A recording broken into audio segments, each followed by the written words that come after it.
Hey, what's going on, everybody? I just wanted to show you the setup that I just finished up for my planer and my joiner. Kind of talk through a couple things that are unique to this that I wanted to have on it, and some of the things I still need to fix on it or that I would change if I did this again. So stick around.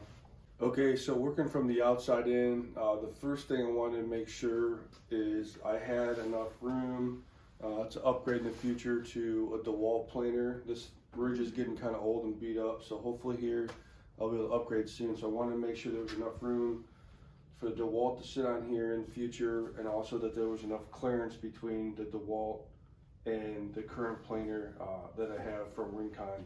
So that was the first thing that I wanted to do to make sure I could fit that in there.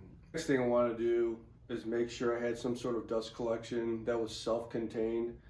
So I had some extra hose from Rockler that I picked up a while back that I had hooked to my table saw, but I wasn't using it, so I repurposed it. So I've got it running from my planer into a Y connector that goes inside to where the chip collection and the vacuum is inside, which I'll show you here in a minute. And then it runs over to a blast gate that separates and shuts off the air suction from my joiner. Something I was thinking about too is I think I need to put a dust collector or a blast gate on this side where the chips are being pulled from the planer, so that way it increases the suction when I use my joiner in the future. So I need to make that change. All right, so last few things on the outside before I show the inside is my power supply.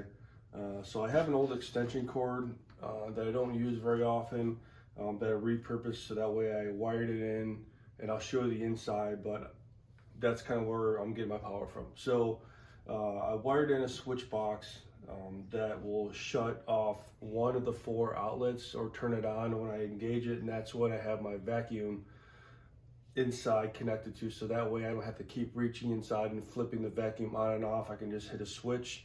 It shuts the vacuum off when I'm done using the planer or the joiner.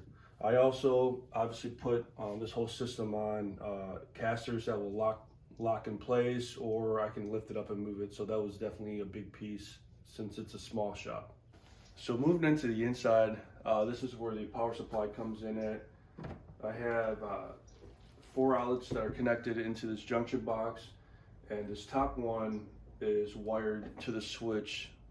So that way I can, like I said, I can hit it on or off, and the vacuum will turn on and off. I don't have to worry about keep switching the vacuum on and off. The other 3 outlets are constantly hot when it's plugged in. So I can plug in, I have an extra plug here if I need it for anything, but then the other 2, the joiner and the planer, are hooked into, so that way all I have to do is hit the switch on the actual machine and it's ready to go, which is a nice feature as far as that goes for me here. All right, the last thing on the inside is actually the chip collection portion of my dust collection, which is right underneath the planer. It's perfect, it's tucked away, everything's connected, it works out real well, and it makes it easy so that all I have to do is just pull the bucket out, dump the chips, and then reload it, and I'm good to go. So last thing is the doors. I'm not really happy with the way that they came out. I just threw them on there pretty quickly. They're full overlay. I'm not really happy with the hinges that I picked up, so I think what I'm probably going to do in the future is take the doors off, put a face frame on it, and get probably the same style of door, just a full front without doing shaker style, and just remount to the face frame. That way it looks a little bit cleaner. Line the handles up so that way they're in line as well.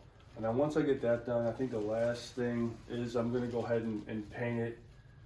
Haven't decided on what I'm going to do with that yet, but I think I'm going to pick out a color, and that's going to be, as I start to renovate my shop in the future, it'll be the same color that I use for the whole shop.